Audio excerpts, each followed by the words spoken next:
Պարոն Մանուկյան, երեկ Նիկոլ Փաշինյանը ասաց, որ իրենք չեն մասնակցելու մայիսի 9-ին Մոսկվայում կայանալիք շքերթին եւ պատճառաբանեց քարոզարշավով։ Նախ ինչպես կմեկնաբանեք, որ քարոզարշավի պատճառով Հայաստանի ղեկավարությունից ըստ երևույթին Փաշինյանի ասացից այդպես հասկացվեց, որ որևէ մեկը ներկա չի լինելու։ Արդյոք սա ավելի չի լարի Հայաստան-Ռուսաստան հարաբերությունները, թեև նշեմ, որ առաջին անգամը չէ, որ Փաշինյանը չի մասնակցելու շքերթին։ Գիտեք, դպրոցներում երեխաներ կային, չէ՞, փորս է ցավում, չգիտեմ, էս է եղել, այն է եղել, ու այդպես բարբերաբար դասերից բացակայում են։ Երկիր մեդիայում աշխատելու ժամանակ մի լրագրող ունեի, որը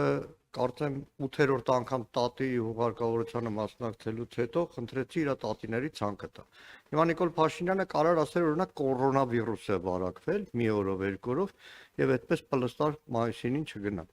Լուրջ չի, ցավոք սրտի,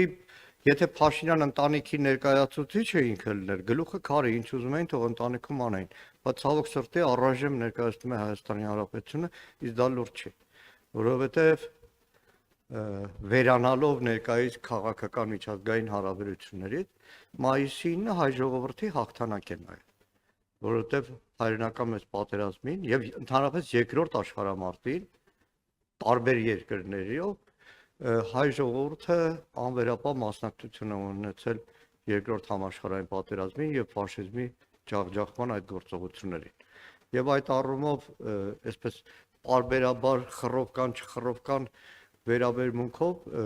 բնականաբար վնասում է Հայաստան-Ռուսաստան հարաբերություններին։ Կհիշեք, օրերս ոչ պաշտոնական իշխանական ռեսուրսով քարոզարշավին գյուղերից մեկում մեկ ասաց լավ գազ տվեցիր Պուտինին, ակամա այդ պահին մտքումս ուրիշ բան եկավ, այդ գազ տալով ոգևորվելու հետևանքը նույն գազով բոլոր մեր հայրենակիցների վրա է տարածվելու։ Եվ ընդհանրապես աշխարհում ընդունված է, որ խոշոր տերությունների հետ այդպես մանր անչափահաս երեխայի նման չեն վարվում։